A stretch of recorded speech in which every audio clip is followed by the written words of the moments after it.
Hey, what's up guys, TBL here, coming back at you this wonderful Monday morning with some Call of Duty Modern Warfare 3 on the PlayStation 3. Was feeling a little bit nostalgic, so I dove back into the land of lag compensation to bring you guys this gameplay. And speaking of, in this gameplay, we're going to be rocking that golden MP7. I was such a fan of this thing. Just like in Black Ops 2, this thing deals some serious damage. But anyways, enough about that. Happy Mother's Day to each and every one of you, and I hope you all enjoyed your weekend. I know I did. I got to talk to you guys a little bit about it on Saturday, but I basically spent the entire weekend with my family. It was pretty good. And you know, I was actually supposed to get this video up yesterday on Mother's Day, but you know, figuring it's a day where you're supposed to celebrate your mom, I figured, you know, I'll play a little bit of YouTube hooky. So we made it kind of a lazy Sunday, if you'll forgive me for that. But we had a fantastic weekend, and I hope you guys are ready for a brand new week. Now, let's get into the meat of today's topic, sponsored videos. I talked to you guys a little bit about it on Saturday, but I promised I'd go a bit more into detail in my next video, so let's do it. Ooh, as we catch this guy with his pants down by that care package, it takes me forever to drop him, but hey, that's another point on the board, right? But anyways, sponsored videos. Now basically what this is when a company approaches you about making a video on your channel about their product. In most cases, you're essentially making an advertisement for the company. But in gaming situations, usually it's a game company that's approaching you with a brand new game from them that they would just like you to play and make videos of. Here, I'll give a quick example. Let's say small indie dev company A has a game that they've got ready to come out and they want to generate a little bit of hype for it. They'll oftentimes approach YouTube channels with a decent-sized audience, and believe me, you guys are more than decent. We've actually got over 11,000 subscribers here on the channel. That's enough to fill a stadium. You guys are amazing. Seriously, it's crazy. But anyways, they'll approach a channel and basically ask that channel owner to play their game and make a video or two of them playing that game, and they'll pay the channel owner. So basically, the company pays you to play and make a video of their game. For channels with the right audience, it's a great way to advertise your game and really just get its name out. And of course, for content creators, it's always nice to make a little bit of money off of the thing we love to do. Now, there are of course all types of other video game sponsorships out there, but we're going to focus on this type right here, since this is the kind of sponsorship that I'm being approached with now.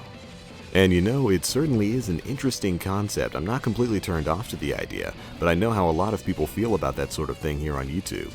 You know, a lot of people don't like the idea of YouTubers getting paid to make videos, but in this sort of case, honestly, you're making an advertisement for a company, so I don't really see too much of an issue for the channel owner in particular to be paid for that. It's more so the way in which they handle it, and whether or not they disclose the fact that it's a sponsored video that kind of gets me up in arms. No, I'm not going to name names here, but it has been documented that there are YouTubers who will essentially make a video that's being paid for by a gaming company and then not disclose that fact anywhere in the video.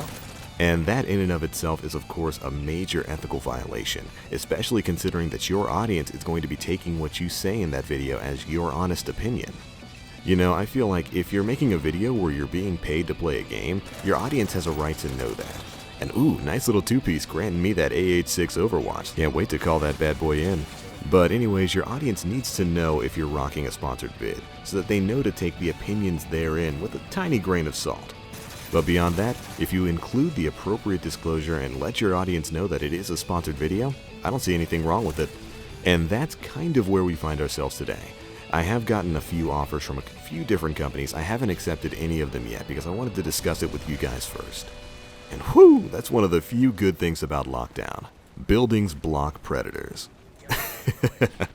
But anyways, if I were to make any kind of sponsored video, I would always include the appropriate disclosure beforehand, so that you would know which videos are sponsored and which videos aren't.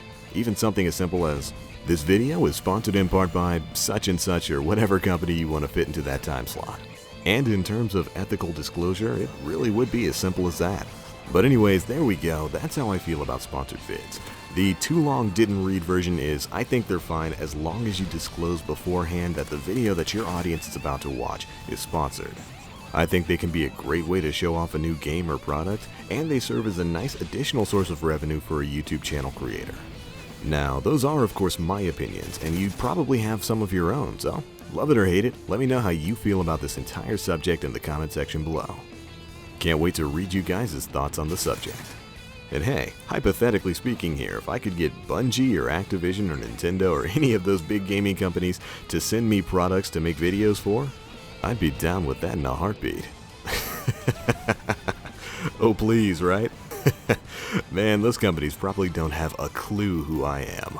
I'm just the sucker who keeps buying every single COD game and every single expansion. Oh, and Splatoon, because that game looks fantastic. Did any of you guys get in on the beta? Oh man, does that look fun. That's another thing, if any of you guys got in on the Splatoon beta, post your experience in the comment section below. I want to read about that. But alright, that's pretty much it for the video, guys. Got that nice little panic knife kill in the final kill cam. No more of that in Black Ops 3. You hyped? Because I know I am. Well, that about wraps things up. We did wind up going 21-2, not bad at all. And remember to leave your thoughts on the subject in the comment section below. Anyways, that's it for me now, guys. As always, I am the Black Link. You guys stay frosty.